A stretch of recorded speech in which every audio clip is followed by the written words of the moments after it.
Hey there, my friend. You know what's funny is I've made over 100 videos probably now in my video making career, and I'm still not entirely impervious to the feeling of nerves when I press the button to start a video. It's kind of silly that you never really get over that. Trying to swipe here so I can. Okay, there we go. You never really get over that sensation of being scared to do the thing, something important to do. You never really get over that little part of the human part of you that says, I shouldn't be doing what I'm doing, or I'm not going to be loved, or I'm not going to fit in if I do what I'm doing. You never really get over that. And here I am, I've made probably over 100 videos by now, and I still feel that. So what is that little thing?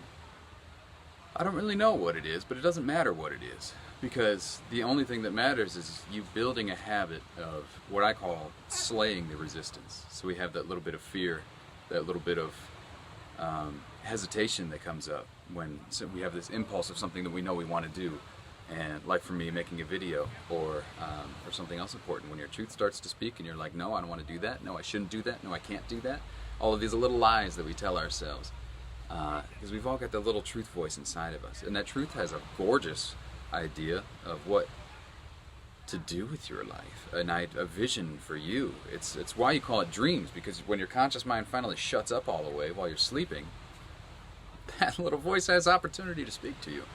And so it's the life of your dreams, because it's not the life of your conscious worry. If it was, then that would be the same. But no, it's the life of your dreams. It's the life that it happens when you turn off the conscious boogeyman. And so, what I've come to find is that what's most important is building a habit of slaying that little voice when it comes up. And I'll give you a great example. So I have a practice, and my clients and anybody who's bought the Purpose Awakening course knows the life constitution that I build for myself, and that I recommend that everybody builds for themselves. It's basically a one-note document that acts as a centralized place where you keep everything that is written by the highest version of yourself.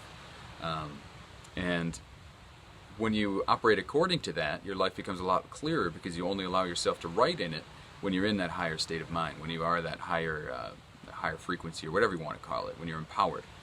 And so in that document, one of the things that I have is my ideal woman. My ideal woman, someday I literally have her written out to a T of the perfect woman for me, 32 items long. And I was visiting with a friend of mine, and she asked me, so this ideal, do you happen to know what your ideal woman looks like? I was like, boy, do I ever. And so she's, didn't ask if she could hear about it, but I felt in me that like there's this little whisper says like, oh, I'd like to share it, or at least get good at sharing that kind of stuff. And then the human part of me came down and was like, oh, don't share that, because maybe she won't accept it, or maybe it sounds stupid, or it's not even logical.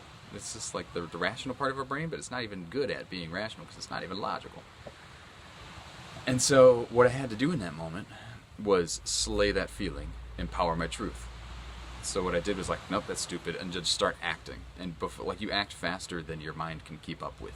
That's the key. You act in the face of the doubt. You act in the face of the fear. You act, and what I did was I just grabbed my phone, and before I could think about it, I started reading off the 32 item list of my ideal woman. And she looked at me afterwards. She's like, I'm amazed that you did that. I want you to know that I could never do that, because of that same fear, that same part of us that comes out. I wouldn't say that I'm perfect or anything like that. I would only say that it's just an important skill that I've gotten really good at practicing.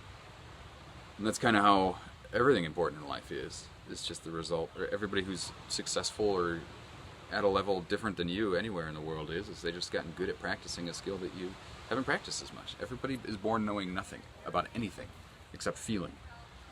And we all learn everything. Everything from like what kind of hair you want to have, to how to play instruments, to how to speak languages. Like everything is learned.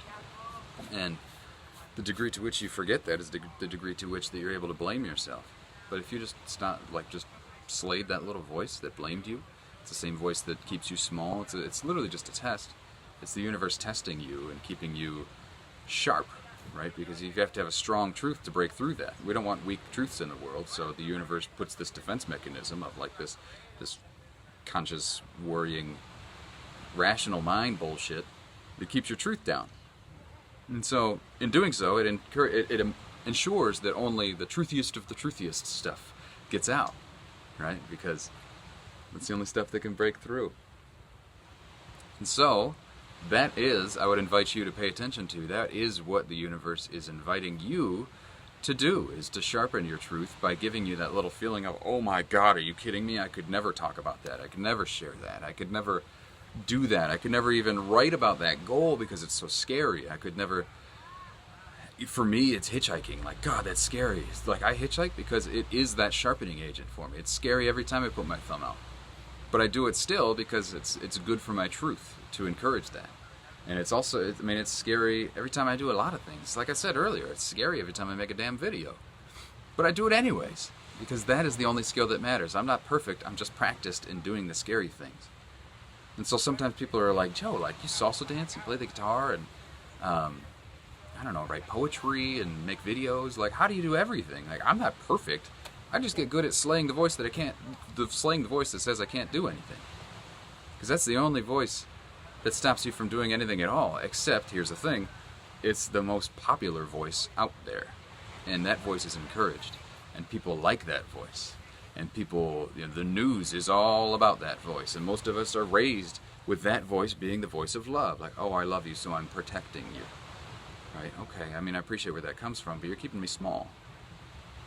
And I don't blame people like that. They're doing the best they can with what they've got. But you must know inside of you that that voice of truth to do the thing that you've always wanted to do, to be the person you've always wanted to be, is speaking the right language. It's speaking the language of the universe, of God. It is, in fact, the universe and God. It's not as clear as the rational mind voice that says no, because the universe, God, feeling, soul, all that, whatever it is, doesn't know how to speak. It never went to language class. It doesn't have a voice. It only speaks to you in feeling.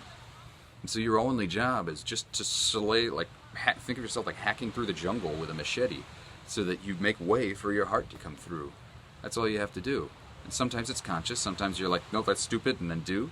And other times it's not, I shouldn't say conscious, sometimes it's powerful, and sometimes it's relaxing. You know, you have to feel in the moment what is right for you, which part of yin and yang is going to be the tool that unlocks your greatness in the moment. Because sometimes it's, nope, that's stupid, I'm going to do it anyways. And other times it's, I feel that. Okay. Let it pass that way and then do it. And in the same way, when you ignore that voice of truth for a long time, here's where it gets really interesting. When you ignore that voice of truth for a long time, your soul came here and inhabited your physical three-dimensional meat sack and brought it through all these damn challenges for a reason. And it wants you to wake up to what those reasons are. And so if you keep ignoring that truth, if you keep ignoring what that little whisper is trying to tell you deep inside of you, well, it's going to get pissed off. And again, it doesn't talk in feeling, or it doesn't talk in words, it only talks in feeling, so you're not going to hear it get pissed off. You're just going to feel your body do crazy shit. So you're going to have, like, eating addictions, and you're going to have panic attacks, and you're going to have anxiety, and, like, all this stuff's going to happen. And then that silly, stupid, rational voice is going to continue to keep saying, yeah, here's a pill. Or, yeah, here's, you're diagnosed with this now because you're broken. And you know, maybe you should stop, I don't know, blah, blah, blah, blah, blah. It just comes up with a lot of stupid brain-made reasons for why the heart isn't being listened to, or for why the symptoms of the heart not being listened to are happening. But the brain doesn't know anything about the damn heart. You do, though, because you're not your brain. Your brain is keeping you down. Your brain is keeping you small. Your brain is telling you that you can't hitchhike across the country and develop a sustainable, amazing laptop phone business working through the internet, changing lives around the world, while watching sunset on one of the most beautiful beaches on Earth. Your brain wants to tell you that that's not possible. Mine did. The only reason I'm able to tell you that is because mine did. And every now and again I still have to pinch myself. Like, oh my God, this is real. And it can be real. Because it's a possibility for everybody. It's a very real situation that is, it's all just manifested by that voice of truth inside of you. And so I encourage you to take a look at that. I encourage you to pay attention to that voice inside of you and see how that little voice wants to change you. Take care. Have a great day.